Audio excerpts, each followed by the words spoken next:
Xin chào các bạn đã quay lại với kênh Cô Ba Bình Dương. Ngày xưa trong những bữa ăn hàng ngày hay mâm cúng giỗ, món canh chua thơm nấu với cá luôn xuất hiện, đem lại hương vị thân thuộc.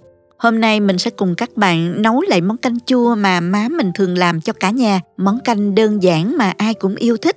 Cách nấu, gia vị và nguyên liệu đơn giản, nhanh gọn, ngon lành, hoàn hảo cho bữa cơm hàng ngày, thanh mát cho những ngày hè oi bức. Nào chúng ta cùng vào bếp làm ngay nha. Chúng ta có thể xem những thành phần nguyên liệu chi tiết, hình ảnh nguyên liệu cụ thể để thực hiện món này ở cuối video hoặc tham khảo những dụng cụ nhà bếp mình hay sử dụng bên dưới phần mô tả của video. Món này mình dùng 3 trái cà chua chín cắt múi cao.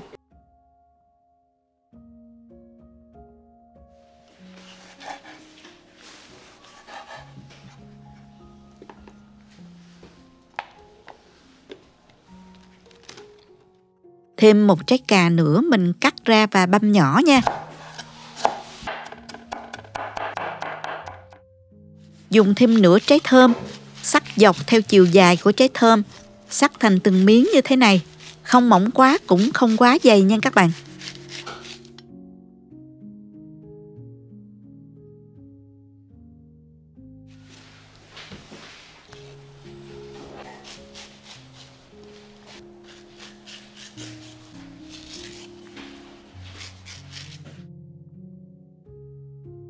Những miếng thơm vụn thì mình băm nhỏ ra hen. Băm nhỏ thêm một ít tỏi khoảng 20g.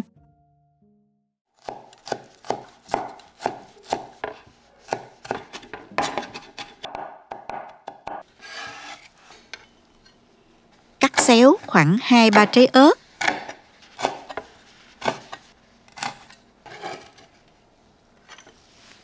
Cắt nhỏ một ít rau ôm và ngò gai để nêm vào canh.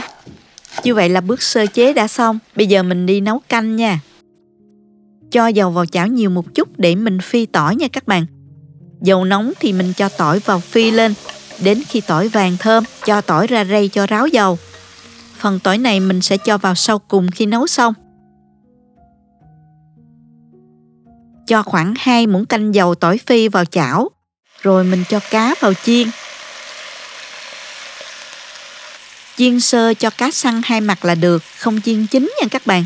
Mình chiên nhằm để cá bán đi mùi tanh, thơm hơn khi thấm dầu tỏi phi, đồng thời khi nấu cá không bị nát ha. Cá săn mặt như vậy là được rồi, mình tắt bếp luôn. Cho vào nồi 1 muỗng canh dầu tỏi phi lúc nãy. Dầu nóng thì mình cho cà chua và khóm bằm vào xào lên. Sau khoảng 3 phút khi thấy cà chua và khóm trong lại là đã chín nhừ.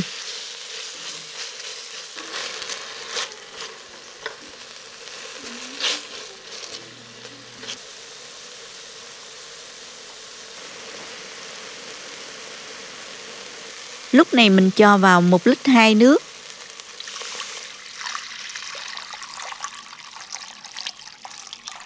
Và mình nêm vào nửa muỗng cà phê muối, 1 muỗng canh nước mắm, 1 muỗng canh bột nêm, 2 muỗng canh đường. Khuấy đều lên cho tan gia vị.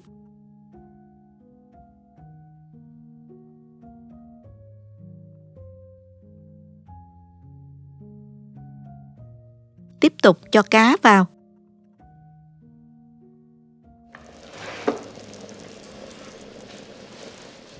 Canh sôi lên khoảng 5 phút là cá đã chín.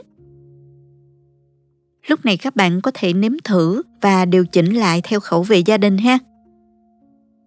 Mình cho phần thơm đã sắc lúc nãy vào.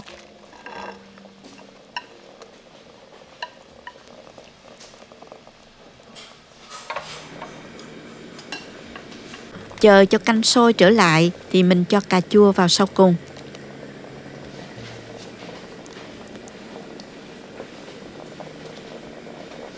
Đừng quên cho rau ôm ngò gai và tỏi phi, vài lát ớt nữa nha các bạn.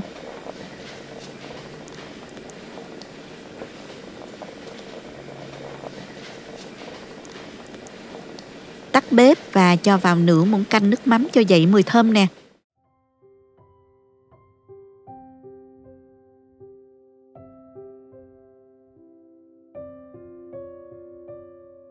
Qua vài bước làm đơn giản, nhanh gọn, mình đã có tô canh chua thơm nấu với cá, ngon lành cho bữa cơm gia đình. Nước canh trong vắt có màu vàng nhẹ của khóm. Vị canh chua ngọt tự nhiên, thanh mát và đặc trưng của khóm. Vị chua rất vừa vặn mà không cần cho thêm me hay giấm. Cá được nấu cùng khóm, vừa thơm vừa ngon, không có mùi tanh.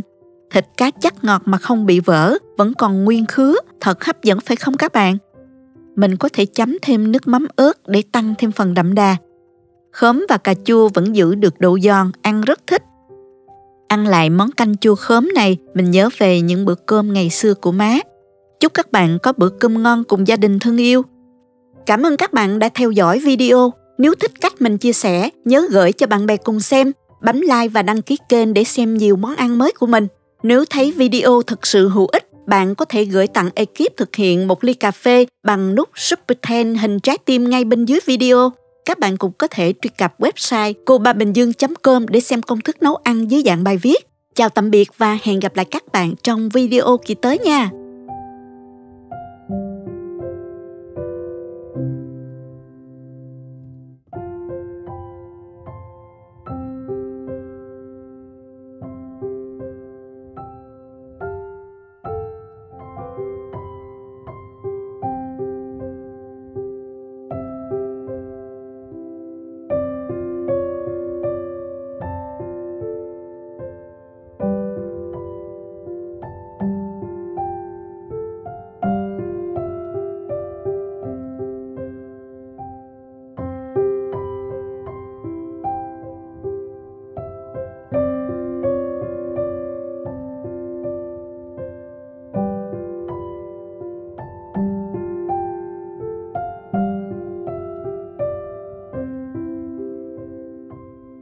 Thank you.